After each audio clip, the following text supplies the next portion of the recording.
skill is a complicated thing. It depends on what your priorities are. And you see this on television all the time. You know, an artist will be shown like Cy Twombly, who does these scribbles, and you just think, oh man, it just looks like scribbling and so forth. But there are lots of different ways of judging skill, and that certain kinds of things, even very simple sorts of things, can have amazing degrees of skill. And it's a question of whether you want to throw yourself into understanding those different degrees of skill. So just because something looks like something very easy to do, like a scribble, doesn't necessarily mean that all scribbles are alike. And that's not actually such a crazy thing to say. You know, there are writers, for instance, who can write in a very simple style, and some of those sentences are actually just really simple but dull. And then there are Hemingways, and or I should say, there is Hemingway. And the very notion of simplicity, a declarative sentence, you know, in one hand it's nothing, and in another hand it's art. I think it's actually good that there isn't what you'd call strict standards for art. There's a specific thing art must be. You know, that's in fact what there used to be. The French created, in fact, an academy to create standards for the way people were supposed to draw. And it was the breakdown of that academy, the very idea that artists had in the 19th century, you know, the Impressionists and so on, that those standards were not enough, that there were other ways of being expressive and creative that opened a world of modern art in the West.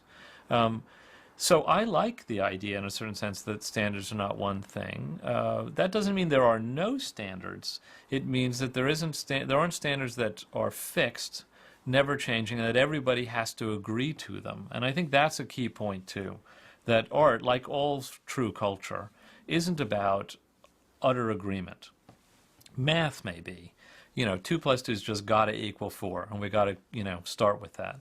But culture is interesting. You can like Proust or you can hate Proust.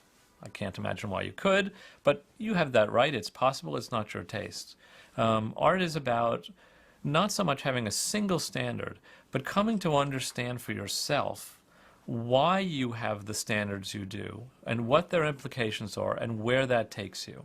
And then, you know, keeping your eyes open enough to be able to maybe evolve to have different standards, to like different things.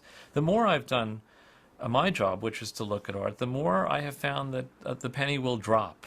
In other words, there will be an artist whose work I just never got, who I think, oh, now I see. That's okay. And I think the inclination of a lot of people when they're approaching art is to be very skeptical, to feel that the wool's being pulled over their eyes, and that unless they're really just going to get it instantly, that probably it's not okay.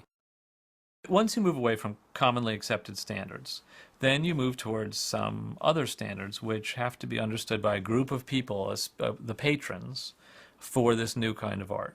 So you immediately have an inside and outside group. And the majority has to be outside, otherwise there's nothing particularly cool about being inside. It's just in the nature of things.